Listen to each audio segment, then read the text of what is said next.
여러분, 재정 준칙이라 쉽게 말하면 나라 돈을 함부로 퍼주지 못하게끔 법으로 정한다는 겁니다.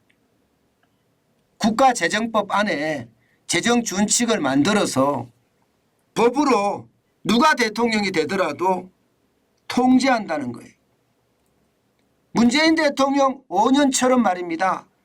이 415조를 마구마구 뿌렸잖아요. 마구마구. 이런 거 못한다는 거예요. 게다가 각종 기금들 이거 마음대로 못 뿌린다는 겁니다. 이게 재정 준칙이에요. 그런데 이 재정 준칙이 말입니다. 국회에서 개무시당하고 있습니다. 제가 죄송합니다. 개무시란 단어를 썼습니다. 쓸 수밖에 없는 것 같아요. 왜냐고요? 여러분 이거 한번 보세요. OECD 국가 중에 재정 준칙을 도입하지 않은 국가가 두 나라가 있는데 이 두 나라 중에 하나가 대한민국입니다. 다른 하나는 튀르키예고요. OECD 국가 이러면 일반적으로 말입니다. 선진국가 뭐 이렇게 이야기하잖아요. 그런데 우리나라 도입 안 하고 있습니다. 심각하죠. 실제로도 말입니다. IMF가 분류하는 선진국 33개국 중에 32개국이 도입을 했습니다. 우리 도입 안 했습니다. OECD 국가 38개국 중에 36개국이 도입했습니다. 우리 도입 안 했습니다. 튀르키예도 도입 안 했습니다. 전 세계 국가 105개 국가가 재정 준칙을 도입을 했는데 대한민국 도입 안 했습니다. 여러분 도대체 대한민국의 지도자라는 사람들은 어떤 사람일까요? 과연 대한민국의 미래를 생각하는 걸까요? 저는 아니라고 보는 거예요. 선진국으로 분류된 IMF가 선진국으로 분류한 32개 국가 중에 다 했는데 우리 안 했어요. 다 했는데 이것은 여러분 퍼쓰겠다는 거예요. 자기 마음대로 퍼쓰겠다는 거예요. 내가 대통령이 되면 문재인 대통령처럼 마구마구 뿌리겠다는, 현금 뿌려서 표 사고 현금 뿌려서 표 사고 그래서 장기 집권하면서 계속해서 뿌려준다는 거예요. 그러면 재정 중독은 국민에게 걸릴 거고요. 국민들은요 그 당에 대한 표를 계속 찍어줄 겁니다. 그렇게 대한민국은 사회주의 국가가 돼갈 가능성 저는 굉장히 높다고 보거든요. 그들은 아직도 그런 꿈에 젖어 있다 이렇게밖에 생각이 안 들어요. 왜 국회가 이걸 안 할까요? 저는 이걸 안 한다는 자체가 너무 웃깁니다. 지금 오늘 내일 동안에 국회 기획재정위원회에서요 재정 준칙에 대한 이야기가 협의가 된다고 해요. 그런데 협의가 되는데요. 야당에서는요. 사회적 기업에 대한 기본법을 만들어라. 이거 같이 가자는 거예요. 말도 안 되는 웃기는 소리죠. 사회적 경제기본법이라는 게 결국은 나라 돈 풀어서 기업 먹여 살려달라는 거고 이 사회적 기업이라는 많은 기업들의 어떤 면면을 뜯어보면 운동권들이 다 운영하고 있거든요. 이게 말이 됩니까 여러분? 말이 됩니까? 아니 나라 살림을 적게 쓰자고 하는 것이 재정 준칙인데 더불어민주당은 사회적 경제기본법을 만들어서 운동권들이 운영하는 사회적 기업에게 나라 재정을 퍼주자는 이야기예요. 이게 말도 안 되는 조건을 내세워서 이렇게 발목을 잡는다는 것 이것은 진짜 지금 우리 국민의 불행입니다. 여러분 진짜 불행이에요. 이게 오래 가잖아요. 국민들이 몰라서 여기에 대해서 말할 수가 없어서 그렇지요. 결국 나라가 무너질 수밖에 없는 겁니다. 지금 문재인 정부 때 경제가 얼마나 무너졌는지 제가 목이 터지라 외치고 있지 않았습니까? 그 내용을 보면 이 심각성은 앞으로 엄청날 겁니다. 지금 윤석열 정부는요. 어떻게 하든 재정 준칙을 만들어서 법제화하겠다는 겁니다. 기본적으로 말입니다. 국가 부채 비율이 60% 이하일 시에는요. 무조건 말입니다. 관리 재정 수지를 3% 이내로 관리하자. 이게 윤석열 정부의 아니에요. 이게 여러분 그동안 문재인 정부 이전에는 이렇게 해왔습니다. 문재인 정부 이전에는 3% 이내로 관리하자 해왔습니다. 게다가 지금 윤석열 정부는 좀 더 강화했어요. 예, 60% GDP 대비 60%가 넘으면 국가 부채 비율이 관리 재정 수지를 2% 이내로 관리하자. 이렇게 이야기하고 있는 겁니다. 이거 당연히 해야 되는 것 아닌가요?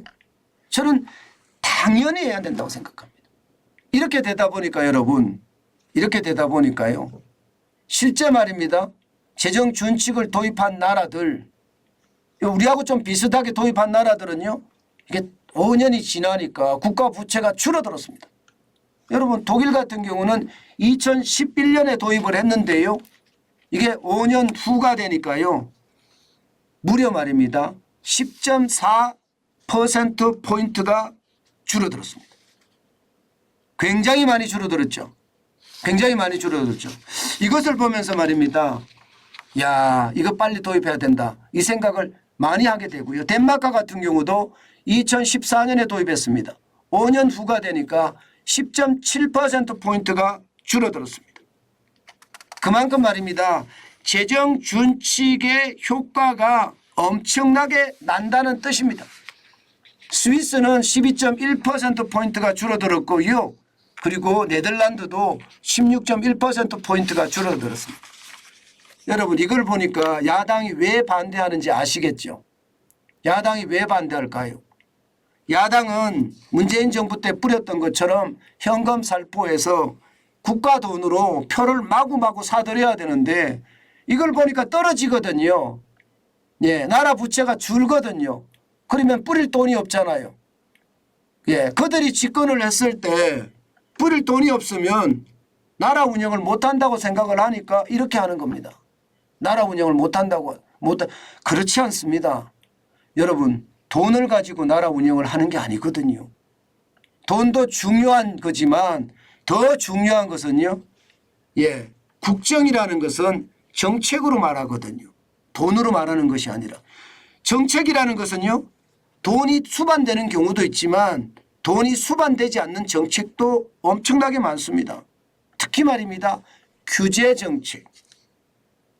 예, 그중에서도 기업들을 규제하는 정책들을 저는 확 풀어주면요. 기업들은 더 난리가 납니다. 대한민국의 가장 핵심 자산이 뭡니까 여러분? 기업이에요. 사람이고 그 사람은 기업에서 시너지를 내니까요. 우리는 자원이 있는 나라도 아니고 땅덩어리가 넓은 나라도 아닙니다. 그러면 핵심 자산들이 잘할 수 있게끔 국가가 정책적으로 도와주는 것, 이게 바로 나라가 부강해지는 길입니다. 안 그래도 지금 부채가 덤이라고 이야기합니다. 덤이. 여러분 2023년이 되면 지금 1134조 4천억 원 아마 이렇게 될 거라고 현재까지 예상을 해요. 현재는 GDP 대비 국가 부채 비율이 49.8%입니다. 49.8%. 그러면 관리재정수지라고 이야기하는 사회 어떤 기금들을 다 빼고 순수한 나라 지표로 3% 이내, 마이너스 3% 이내로만 관리하면 된다는 뜻이잖아요. 저는 대찬성이라고 생각합니다. 그래야 되고요. 이거 빨리 만들어야 돼요. 이거 빨리 만들어서 말입니다. 나라가 이제 누가 경영을 하더라도 정책으로 승부 보는 그런 나라로 만들어야 됩니다. 지금까지 말입니다. 박정희 대통령, 전두환 대통령, 김대중 대통령, 그리고 박근혜 대통령 이렇게 오면서 수많은 대통령들이 국부를 쌓아왔는데 그 국부를 문재인 정부 5년 동안 다 해먹었어요. 여러분 보세요. 2016년에 여러분 나라 부채는 626조 9천억 원이었습니다. 그런데 지금은요. 2022년 말로 볼까요? 1068조 8천억 원입니다. 다 말아먹은 거죠. 저는 이런 것을 보면서요. 하루빨리 재정 준칙이 정해져서 말입니다. 우리가 그리스나 이탈리아로 가지 않고 아르헨티나나 브라질이나 남미 나라처럼 되지 않고요. 특히 말입니다. 베네수엘라로 가는 극단적인 상황까지 가지 않고 모든 문제들이 해결이 됐으면 좋겠습니다. 물론 뭐 이 재정 준칙을 만들어 놓는다고 하더라도 또 지금처럼 거대 야당이 되면 또 자기들 마음대로 하겠죠. 예. 그러나 여러분 제일 중요한 것은요. 재정 준칙을 도입해서요. 어느 권력자라고 하더라도 국민의 국가는 함부로 건드리지 못하게 만드는 것 반드시 저는 필요하다고 생각합니다. 지금 도입 못하면요. 우리는 영원히 도입 못합니다. 문재인 정부 때 돈 퍼준 거 보세요. 나라 적자가 2018년에 1.9%였던 나라 적자가 2020년에 5.6%예요. 관리재정수지가. 마이너스에 마이너스. 예. 그리고 2022년에는요. 마이너스가 5.4%예요. 심각하죠. 적자 비율이 이 정도 된다는 것. 저는 그렇게 생각을 하면요. 제발 더불어민주당 정신 좀 차렸으면 좋겠어요. 국가라는 대전제가 그들 머릿속에 없는지도 모르겠습니다. 그들은 오로지 그들과 그들 패거리들만 있는 것 같다는 생각이 들어요. 국가는 그들만 있는 게 아니거든요. 그런 생각을 해보면 그 어느 때보다 재정 준칙을 도입을 해서요. 나라 살림이 좀 더 안정된 기반을 찾아가는 것 저는 굉장히 중요하다고 생각합니다. 뭐 코인에 그만 투자하고요. 나란 일은 뒷전이고 코인에서 돈 벌려고 하는 그런 국가 지도자가 있는 나라가 이게 올바른 나라인가요? 저는 그런 나라는 빨리 배격해야 되고요. 그 어느 때보다 중요한 것은요. 그런 나라가 배격이 되면 될수록 앞으로 우리나라는 더 좋은 나라가 되지 않겠느냐. 저는 그런 생각 진짜 많이 해봅니다. 여러분도 알다시피 나라라는 게요. 이게 사적으로 운영되는 것은요. 나라가 더 어려움을 처할 수밖에 없게 만든다고 생각을 하거든요. 제가 합리적인 생각을 해야 된다는 게 바로 이런 겁니다. 사적으로 운영되지 않고 국민들을 위해서 또 국가를 위해서 운영돼야 된다. 그 말씀을 제가 계속 드리고 있는 겁니다. 그 정도로 말입니다. 나라는요. 어떤 특정 세력의 것이 아니고요. 우리 국민 모두의 것입니다. 제발 이게 상식에서 벗어나는 것 이것은요. 우리가 출퇴를 내려야 돼요. 그렇지 않고 지금처럼 계속해서 말입니다. 이게 무조건 묻지마 지지가 일어난다면요.